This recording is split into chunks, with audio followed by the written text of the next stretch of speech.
According to Merriam-Webster dictionary, to meditate means to engage in mental exercise such as concentration on one's breathing or repetition of a mantra for the purpose of reaching a heightened level of spiritual awareness, which is something I agree with to a certain extent. I think nowadays when we talk about meditation, we talk about a practice that has a different purpose for everyone. For example, you may use meditation as a tool for mental health improvement or stress management.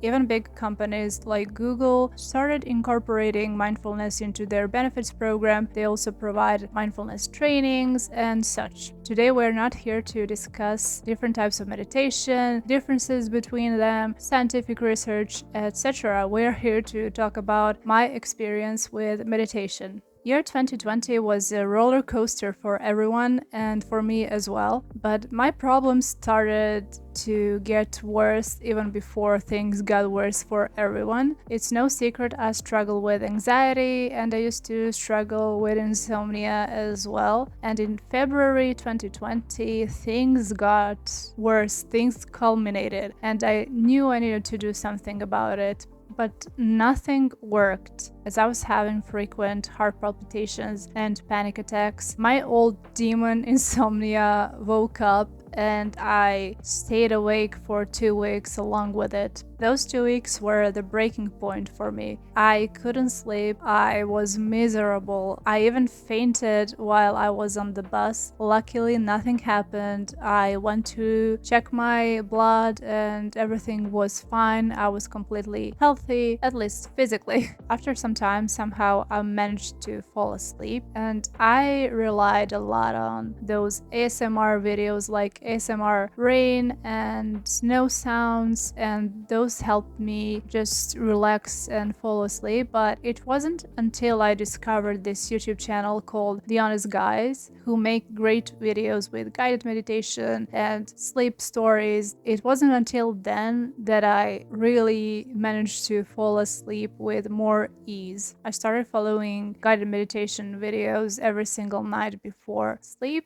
and they helped me. But as soon as I saw the results and as soon as everything was fine, I just completely stopped. And it wasn't until June that year that I got serious with meditation and decided to give it a shot. I started meditating every single day and I never stopped for 2 years. My meditation practice is highly curated for me. I mean, I created my meditation practice logically, and I didn't follow any particular type of meditation. The only thing that stayed the same in my practice is that I would practice meditation every single night before I went to sleep. Type of meditation and combination of things I used just changed every single time according to my needs at that moment and according to my preferences over time. At first, I tried meditating sitting cross-legged, and I didn't really like it. I didn't benefit from it much, so I decided to try to lie on my back and meditate that way, which was way more beneficial for me, and it gave me a lot of benefits that I really wanted.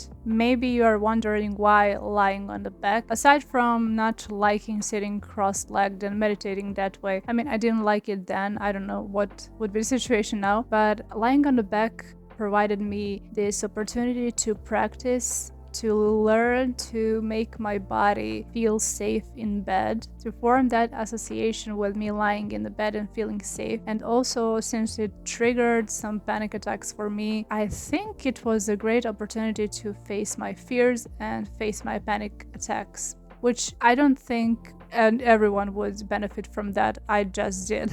So at first I was sitting cross-legged and I would meditate for 5 minutes. Then I would gradually make it to 10 and I focused on my breath solely. After some time, like I said, I just switched and I started meditating on my back. I used a lot of different types of meditations and tools, like videos I mentioned, The Honest Guys YouTube channel. Those were my go-to guided meditations. Then I would focus on my breath. Sometimes I would make a melee combo. I would start by doing breathing exercises or body scan, and I would do something like focusing on my breath for the meditation part, or instead of that, I would focus on imagining clouds passing by or a flame that burns all of my fears and anxiety. That was something I came up with along the way. Every meditation practice was different according to my needs that day, or should I say that night. Mainly, I did meditation to help me deal with panic attacks and my insomnia, but along the way, I just stopped having any expectations and gained a lot of benefits along the way,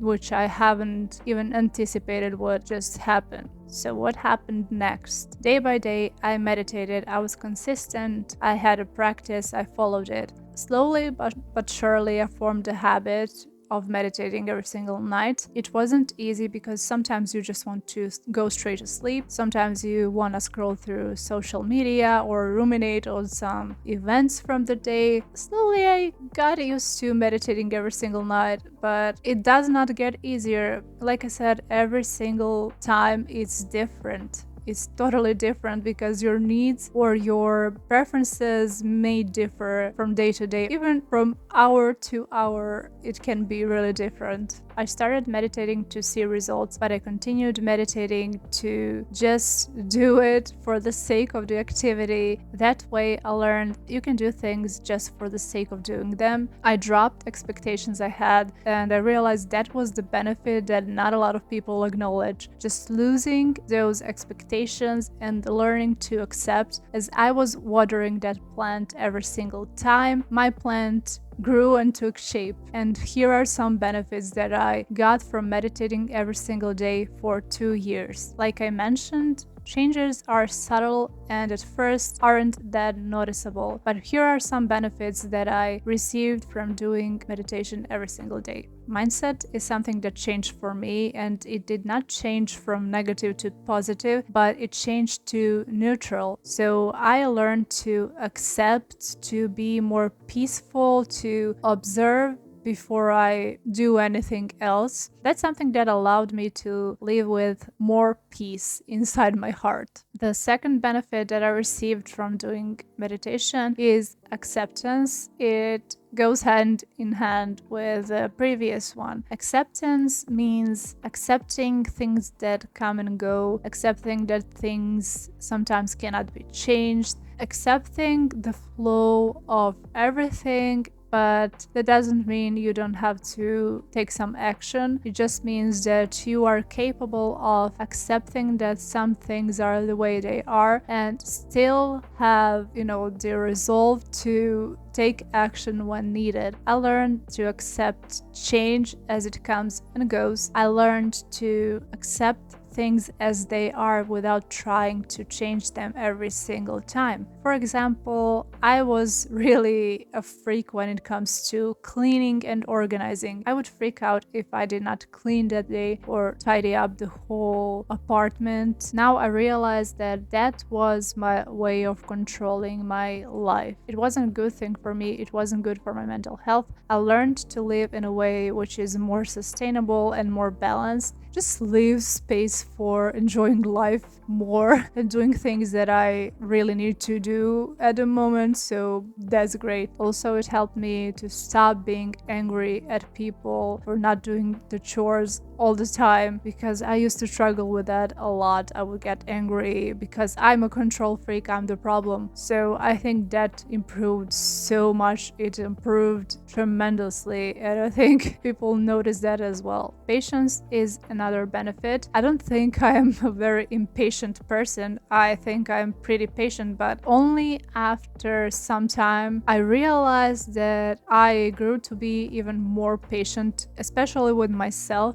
but then with other people as well, and with the world in general. It helped me build better relationships with people. It helped me work on my inner problems and live more peacefully in general. Better sleep. It's something that I was waiting for. No more insomnia. Finally, my body had to relearn to sleep, which is crazy when you think about it, but chronic problems with sleep and insomnia all the time and messed up sleep schedule, it all led to this consequence that I had to deal with. And finally, after months and months of work, I was able to fall asleep peacefully. Bye bye heart palpitations. After getting better sleep, my heart palpitations reduced until they disappeared completely. It took me months as well. I faced my fears, I faced my panic attacks, I acknowledged what they were trying to say, I worked on my problems, I noticed my triggers like food or beverages or other things that can contribute to heart palpitations, and finally I was heart palpitations free. It was all connected to my anxiety, and thankfully they do not come back, or very, very rarely. Proper breathing is something I never really gave too much thought. Like, we all breathe, right? But only after I started meditating, I saw improvements in my breathing. I started to breathe more deeply, and I saw improvements in my workout session. I was working out with, more energy and stamina, but also I noticed that my sleep improved for the better. Somehow, every time I fall asleep, my mouth just opens like this, like a fish. But I learned to keep it shut and to breathe through my nose when I sleep, noticing subtle signals. For example, I would notice that I'm tense without even trying. It would just become this, routine. If I just suddenly realized, okay, my shoulders are clenched, and I would just relax them, or my jaw would be, really clenched, and I would relax my jaw, and I would just realize that I'm tense before even becoming fully aware that I'm tense, and just work on it straight on. And also I would realize that I have a problem, or that I'm about to become really stressed out, and I can take steps to prevent myself from being extremely burnt out or stressed out about something. So that's a good thing, is the subtle signals that help us address the problem and act accordingly. Resilience. I always knew that I had the capacity and resources needed to bounce back from every single situation. Not only after some time did I realize that I have even more capacity to deal with problems in a better way, to address my needs and to act accordingly, to choose better ways to deal with something. And I was better and better at dealing with stressful situations. I had more capacity. I acted more calmly. I just approached the whole thing with much more peace and calm and objectivity than I used to. And I would pick more rational solutions to my problems, which benefited me in the long run. Aside from that, I stopped worrying about every single thing. For example, about being late, or something minor like not having perfectly organized space and stuff like that. So I was less likely to be stressed out when those situations emerged. Everything I said is tightly connected to being able to respond instead of just reacting to a certain event. Even if I was very angry at someone or something, I was able to somehow detach myself from my feelings and acknowledge them at the same time, but also just respond in a really healthy or healthier way that I would previously, when I did not have the tools like I had at that moment. So that's a great thing as well. Everything changes, and all of us know that, but it's one thing to know everything changes and other thing to accept it and to be fully aware of it. I learned to just accept that I change, that my needs may change, that other people change, that the world changes, and everything changes, and that's about it. Know thyself. As I was trying to understand myself better, I realized that I will never be able to understand myself fully, or or fully discover myself. I came to a conclusion: I will never fully know myself, but I can always adapt to myself. I can always adapt to change. We heard a lot of positive benefits I had from meditation, but are there some negative sides as well? Of course there are. First thing I want to address is it can be really triggering. As you meditate, some deeply buried things can come to the surface. It can also just add on to your panic attacks. If you don't have the tools to deal with those problems yet, then it can be truly triggering for you. For some people, it can be really scary, and that's why meditation isn't for everyone. Like everything, meditation can also become an obsession. Like with exercise, you get hooked on exercising every single day, and some people take it a step further. They work out every single day for hours, not just for 30 minutes, but for hours on end. Meditation can be the same. You can get kind of addicted to it and try to do it for hours. We have to acknowledge that everything we do in excess can be unhealthy for us. So be mindful when you meditate and try not to overdo it. Just try to find some balance. Relying solely on meditation is not the answer. If you think meditation is going to solve all of your problems, you're mistaken. If you have some problems that you want to fix, meditation in the beginning can help you and give you some push that you need, but a lot of times you need to use a lot more tools to deal with your problems and to achieve your desired goal. For example, that would be seeking professional help, relying on your support system like friends and family, journaling, exercise, eating healthy food. Oftentimes than not, we need to approach our problems holistically, and that's why I encourage you to just not put all of your eggs in one basket. Of course, don't try to make drastic changes and incorporate a lot of different things at the same time. It can be a little overwhelming, but aside from that, just take this advice that I gave you. Hypersensitivity is another thing that I struggled with a lot. For example, I was so hyper aware of my heartbeat that it caused me panic attacks. It got to a point when I would not be even meditating. I would just feel my heartbeat and while exercising, and I would have a panic attack. That's not good, and I couldn't do cardio, for example, as often as I would want, but also I would be hypersensitive to sounds and light, and that does not work for me, and I had to acknowledge that I need to make changes into my practice and incorporate other things rather than things that would trigger me that much, at least when I know I cannot deal with them at the moment. You don't have to abandon the whole practice, just adapt it in a way that suits you the best. Headaches. You can get serious headaches from meditation, and not just headaches, but migraines as well. I had headaches a few times, and they were bad, and I had to make changes in the way I meditate and try not to push myself hard. More isn't actually more, but more is less, and less is more. So try not to meditate for hours. It can have the complete opposite effect.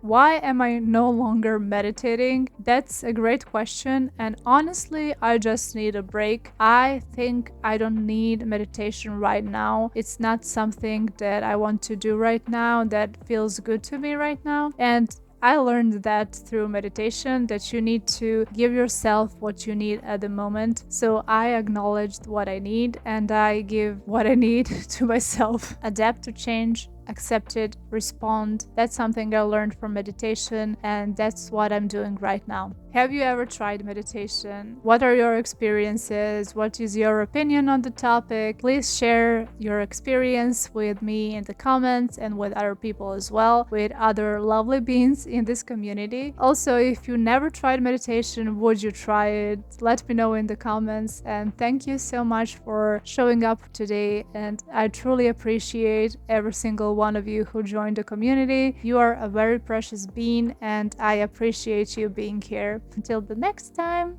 bye bye, human beings.